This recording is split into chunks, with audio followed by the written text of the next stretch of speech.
ওনাদেরকে আমরা ধন্যবাদ জানাই এজন্য যে জামিলা চৌধুরীর এই ব্যাপারে এত সকাল অ্যাকশনে যাওয়া সম্ভব হতো না যদি মিডিয়া সোচ্চার না হতো। সিলেটের যে মিডিয়াগুলো সাথে সাথে ওরা সর্বাত্মক গুরুত্ব দিয়ে এইগুলো প্রচার করেছে। প্রচার করার কারণে প্রধানমন্ত্রীর আসসালামু আলাইকুম রহমতুল্লাহি ওয়া বারাকাতু। Welcome to Sylheti online. আশা করাম দেশ বিদেশ থেকে ভাই বোনেরা হল যেখান থেকে আজকে আমরা লাইভে জয়েন হয়েছেন সকল বালা আছেন, দোয়া করি বালা থাকতে। আলহামদুলিল্লাহ আমরা বালা আছি ঠিক আছে। বডির মাঝে বাট অন্তরটা বালা নাই, মনটা বালা নাই, মাইন্ডও বালা নাই। আপনারা হয়তো আর খেনে বালা নাই। আমরা সিলেট বিমানবন্দরও আপনারা জানেন গত কয়েকদিন আগে আমরা এক বইনের মাঝে বইন লাঞ্ছিত হয়েছেন, প্রবলেমও ফরছেন। এই জিনিসটা নতুন নাই, কতদিন বাদে বাদে ঘটনা ঘটে। ঢাকা এয়ারপোর্ট ঘটে, সিলেট এয়ারপোর্ট ঘটে, খালি প্রবাসী হলের লগে ঘটে, বিদেশি হলের লগে ঘটে, খেনে ঘটে। আমরা খিথা দুষ করছি বিদেশি হলে জানি না। আমরা যদি কিছু রং করি আইন আছে, কিন্তু দেখা যায় আইনের ঊর্ধ্বে গিয়েও আমরা প্রবলেম পড়ে। তো আজকে আমরা ভয়েস অফ জাস্টিস ইউকের পক্ষ থেকে আজকে আমরা একটা প্রতিবাদী সভা লন্ডনের মাঝে আয়োজন করেছে। আমরা এখানে আলাপ করবো, আপনারা শুনবা। আমরা ব্রিটেনের সর্বোচ্চ যে আমরা লিডার সকল আসেন, কমিউনিটি নেতা সকল আসেন, আপনারা তারা কাছ থেকে ভাই বোনের নকল চাচাই নকল আসেন, জয়েন হয়েছেন, তারার লগে মাত শুনবা ইনশাল্লাহ। আর আপনারা কিতা করতে পারবো, আপনার ইমানই দায়িত্ব লগে রসুল সাল্লাল্লাহু আলাইহি ওয়াসাল্লামে কইছেন কোনো জায়গায় যদি কোনো অন্যায় হয় আপনার আদি বাধা দোকা, আদি ফারই না মুখ দি খোকা, মুখ দি ফারই না লাস্ট যেটা ইমানই দায়িত্ব হইল অন্তর দিকে না খরকা। তো আপনারা আজকে মাত শুনবা ইনশাআল্লাহ। এন্ড অলসো আপনারা যে করবা কেতা করবা, আমরা এই বইনের লগে ডাইরেক্ট ভিডিও কল করিয়া মাতমু। আমরা ভিডিও কল চলের আপনারা লাইভও শুনাইমু এই বইনের মাত আলাপ আলোচনা। সো প্লিজ আপনারা লাইভটা শেয়ার করে দিয়া আপনার ইমানি দায়িত্বটা আপনারা পালন করোকা, যেন একলিষ্ট আমরা আল্লাহর হইতাম পারম। অন্যায় হয়েছিল, যেখানে অন্যার প্রতিবাদ হয়েছিল আমরা শেয়ার করি সকলের কাছে জিনিসটা পৌঁছাইছি। জাযাকাল্লাহ খাইরান। আপনারা শুনুকা বইনের মাত শুনবা, সকলের মাত শুনবা, বাদে আপনার লগে আমি আরও মাতমু ইনশাআল্লাহ। ওকে, আসসালামু আলাইকুম। আরেকটা কথা বলতে হয় যে সেটা এটা জামিলা চৌধুরী না, এটা মনে হচ্ছে যে বাংলার এই জামিলা চৌধুরী সেই হয়রানি না, এটা মনে করি যে বাংলাদেশের প্রতিটা মহিলাকে অপমান করা হয়েছে। এই জন্য আমি একজন মহিলা হিসাবে আমি খুবই লজ্জিত, আবার আমি ঘৃণিত বোধ অভিমান করছি। কালকে আমার বাচ্চাটা জিজ্ঞেস করতেছে, মা আমরা যে নেক্সট টাইম যাব আমরা কোনো মালটাল নিব না যদি আমাদেরকে আটকাই ফেলে। আমি নিজে খুব মানে ফিল করেছি সেটার জন্য।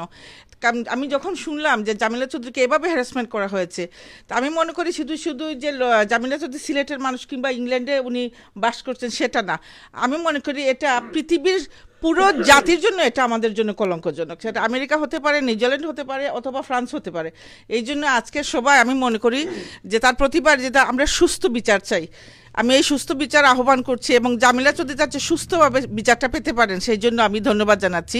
এবং আমি এটা মনে করি যে আমি একজন আজকে আসতে পেরেছি আপনাদের এখানে, কিন্তু আমি মনে করি প্রতিটি বোন যেন কোনো অবস্থাতে কোনো কালে কোনোভাবে যেন বাংলাদেশে গেলে কোনো হ্যারাসমেন্ট না হয়, সিলেট হোক আর ঢাকা হোক, কোনো জায়গায় যেন কোনো হ্যারাসমেন্ট না হয়। ধন্যবাদ।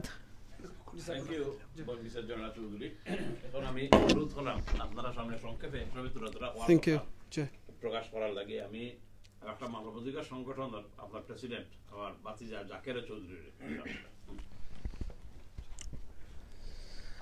ভয়েস ফর জাস্টিস ইউকে থেকে আয়োজিত আজকের এই হয়রানির প্রতিবাদে আজকের এই প্রতিবাদ সভার সম্মানিত সভাপতি, সম্মানিত আমাদের প্রধান অতিথি আমাদের বাইস্টার নাজির ভাই ও আমাদের কমিউনিটির অন্যান্য নেতৃবৃন্দ, আসসালামু আলাইকুম রহমতুল্লাহ। আসলে এটা ভাষায় প্রকাশ করার মতো নয় যে ঘৃণিত যে কাজটি করা হয়েছে। আমরা প্রতিবারই দেখি এরকম আমাদের যুক্তরাজ্য প্রবাসীদেরকে হয়রানির শিকার হইতে হয়। শুধু যুক্তরাজ্য প্রবাসী নয়, যে কোনো প্রবাসীদেরকে হয়রানির শিকার হইতে হয়। কিন্তু আমি যখনই এই ঘটনাটা শুনেছি, শোনার সাথে সাথে আমি আমার চাচাকে ফোন দিয়েছি, বলে চাচা একটা প্রোগ্রামের একটা আয়োজন করেন, আমরা একটা প্রতিবাদ সভা করি। আমরা তো এছাড়া তো আর কিছু করতে পারবো না। আমরা সবসময় প্রতিবাদ সভা করি, কিন্তু আমরা কোনো ফলাফল পাই না। তাই আমি আজকের এই আপনারা যেখানে মুরব্বিয়ান গ্রামে আছেন এবং আমাদের কমিটির নেতৃবৃন্দ আছেন, তাই আমি সবাইকে আহ্বান জানাচ্ছি যেন এর একটা যাতে বিবিধ ব্যবস্থা নেওয়া হয় এবং আর যেন কোনো এইরকম নারী অথবা আমাদের প্রবাসীদেরকে হয়রানির শিকার হইতে না হয়। এবং বিশেষ করে আমরা যে জামিলা চৌধুরী, যিনি সোশ্যাল ওয়ার্কার এবং যিনি এই দেশে অনেক বিষয়ে ওনার রাখতেছেন, অবদান রাখতেছেন, তারপরে ওনার মতো একজন মানুষকে পরিচয় দেওয়ার পরেও এরকম হয়রানির শিকার হইতে হয়েছে। এটা আসলে খুবই লজ্জিত। আমি একজন বাংলাদেশি হিসাবে, একজন বাংলাদেশের একজন গর্বিত সন্তান হিসাবে আমি খুবই লজ্জাবোধ করতেছি এবং অনতিবিলম্বে যেন আমরা বাংলাদেশের হাই কমিশনারকে আহ্বান জানাচ্ছি যেন ওইটা যেন একটা বিবিধ ব্যবস্থা নেওয়া হয় এবং আর যেন এভাবে কোনো হয়রানির শিকার হতে না হয়। থ্যাংক ইউ সবাইকে, আসসালামু আলাইকুম। আপনারা দুইটা পাওয়ার হ্যাবিটস কেয়ার অ্যাসোসিয়েশন লিমিটেডের সম্মানিত প্রেসিডেন্ট জনাব আব্দুল আলম ভাই।